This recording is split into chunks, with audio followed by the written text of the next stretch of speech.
Quand deux personnes s'aiment et s'entendent bien, il arrive un moment où elles pensent à s'installer ensemble, voire se marier. Mais avant de prendre cette décision importante, il faut au préalable se préparer. Avant de faire leur demande en mariage, certains hommes sont assaillis par plusieurs questions et doutes. Le cas de cet homme qui a soigneusement préparé sa demande en mariage en est le parfait exemple. Voici son récit, un témoignage plein de tendresse pendant l'été 2016, lors d'une journée qu'on annonçait pluvieuse mais qui a été très ensoleillée. J'ai demandé ma fiancée en mariage. Cette demande a pris 2 mois de préparation minutieuse car j'avais pour objectif de surpasser les amis qui l'avaient déjà faite. Cela n'a pas été facile, étant donné que l'un de mes amis les plus proches avait organisé un voyage dans une île paradisiaque pour surprendre sa future femme avec une arrivée inattendue et une bague énorme.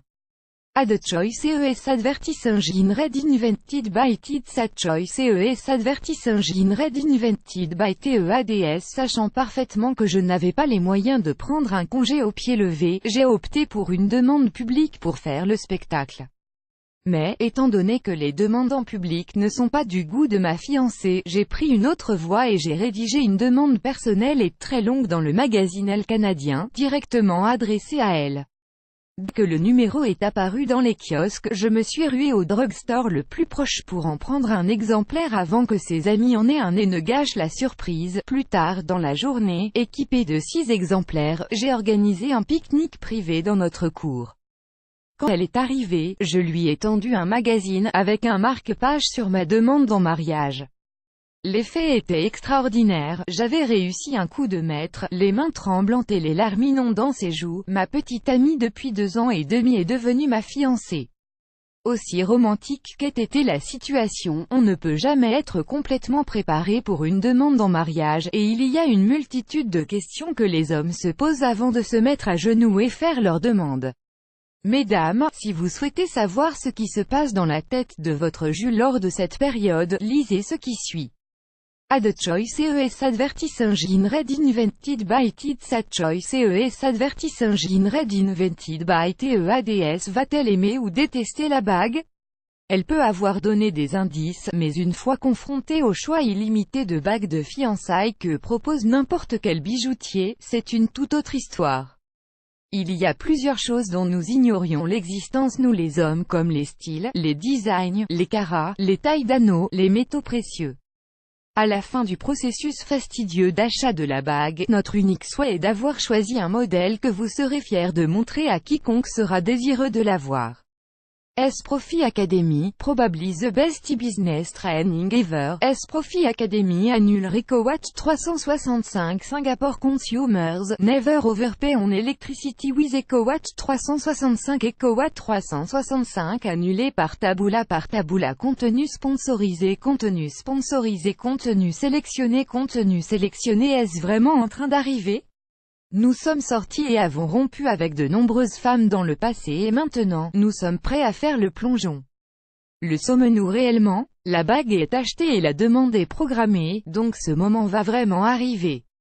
D'ailleurs, la présence de cette bague dans notre poche prouve bien que nous sommes à 2 doigts de changer le cours de notre vie, pourtant on a l'impression que ce n'est qu'un rêve. Elle va dire oui, n'est-ce pas? Peu importe à quel point nous sommes certains que vous allez dire oui, il y a toujours une petite probabilité que vous puissiez dire non. Et cette perspective est absolument terrifiante, ce qui nous amène à la pensée suivante, que faire si elle refuse? Ai-je dépensé assez d'argent? Même si la bague est achetée, on se pose 1001 questions. Est-elle à la hauteur? Ai-je suffisamment investi ou pas assez? Devrais-je acheter une plus chère avec un diamant plus grand? Ai-je trop dépensé d'argent dans cette bague? Peu importe que nous soyons fauchés après cet achat majeur, nous allons toujours être préoccupés de savoir si nous avons dépensé assez ou trop d'argent. Ad choice ES advertising red invented by Tids Ad choice ES advertising red invented by TEADS. Pouvons-nous nous permettre un mariage? Après avoir mis un gros paquet d'argent dans son diamant, vient le moment de penser à la dépense suivante, la fête de fiançailles, le dîner de répétition et, bien sûr, le mariage lui-même. Cela suffit à nous faire paniquer. Étant donné que le mariage moyen coûte quand même beaucoup d'argent, il est raisonnable de dire que nous ne pouvons pas nous le permettre, mais nous ferons en sorte que cela se produise, d'une manière ou d'une autre. Toute cette mise en scène est-elle assez romantique, que les hommes l'admettent ou pas, une demande en mariage est un sport de compétition.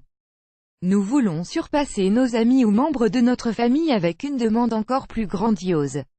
Nous savons très bien que notre fiancé voudra se vanter à propos de nous, et nous le voulons aussi.